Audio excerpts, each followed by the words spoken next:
So welcome everybody to another Simplicity of Logic. Today we'll be talking about how a consequence of success or glory is living for others and not for yourself. Now this question came about because there are quite a few people, whether I know them or not, who seem to want success in the general sense of society, yet espouse about how they live for themselves and that they don't care about what others will think about them, so on. But yet on their social media, etc., they often want to be seen as successful and so on, to be looked up to. To give you an example, I know someone who comes from a very wealthy family. Now, the thing she does that is a good example for today is this one post I saw, in which in summary it basically states how she doesn't care about money is not important, and that you should live a life for yourself. But yet the picture she paired with this whole idea is a limited edition timepiece she had, which cost thousands to tens of thousands. It basically came down to hypocritical.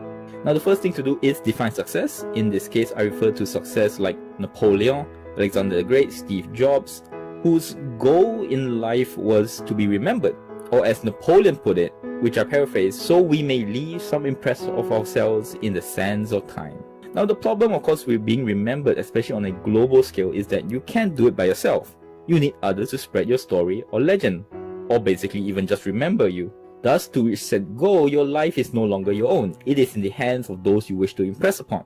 And the recognizing of this fact can only help one get closer to achieving this glory, as opposed of wanting the best of both worlds, and in the end basically getting nothing, or at least less than of the desired effect. Now the counterpoint to my argument today is the more optimistic worldview that if you're good at what you do, people will notice. And although I disagree in an overall sense, there is truth to this.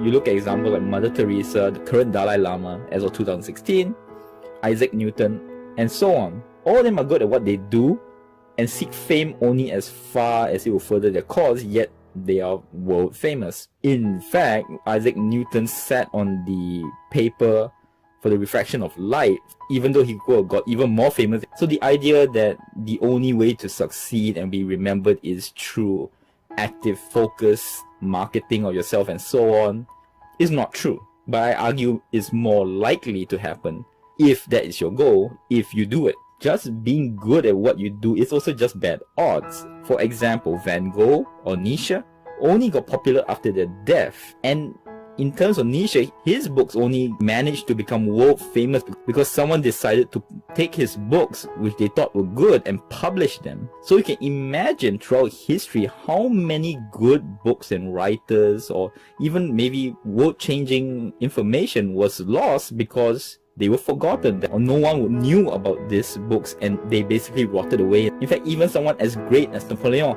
used propaganda to further the idea of himself, because he knew it was better odds that people will get that idea through this propaganda than him just sitting around hoping that people understand how great he is. Second point is that throughout history, there is probably someone out there better than you at what you do. The percentage likelihood of you being the best in your current world or life is already pretty unlikely. Not to mention being the best in history like Napoleon, Alexander the Great. Though that is why marketing yourself or focused attention to impress your target audience is recommended. As if you manage to do that, then at least you have a base crowd willing to spread your story and remember you. As the only way for you to be remembered is for someone to pass your story on. The idea basically is like the best bioepic never read might as well never exist as far as history is concerned. So it comes down to a pros and cons. If you want to be remembered gloriously and all that, you're gonna have to give up stuff for yourself so that you can leave an impression on the crowd you want to, so that they might remember you. And knowing that, at least then you can justify how far you want to take giving up your own time, your own happiness, so that you may achieve this glory. Now there is the other idea, that one that I live, and the idea of that is to live for yourself. Now there is also pros and cons to this side, and of course the cons are, firstly you have to be prepared for the fact that more than likely you will be forgotten throughout history. And it also comes down to a certain sense of contentment and rationality, that statistically you understand that you are at best average and forgettable. But that doesn't mean you shouldn't try to succeed. But at the same time, it comes down to the idea that you're not willing to sacrifice your happiness in a way to achieve great success. For example, for me, I'm not willing to work a standard job to try to get a big house and a big car to impress upon others, because I feel that that's not worth it. So in conclusion, now this is not meant to be a pessimistic post or whatever, but again, it's one of rationality. For like most things in life, knowing an issue and trying to solve it, to me, is far superior than pretending it does not exist and that it will fix itself. So choose your path and step onwards onto that journey. Thank you very much. Till next word.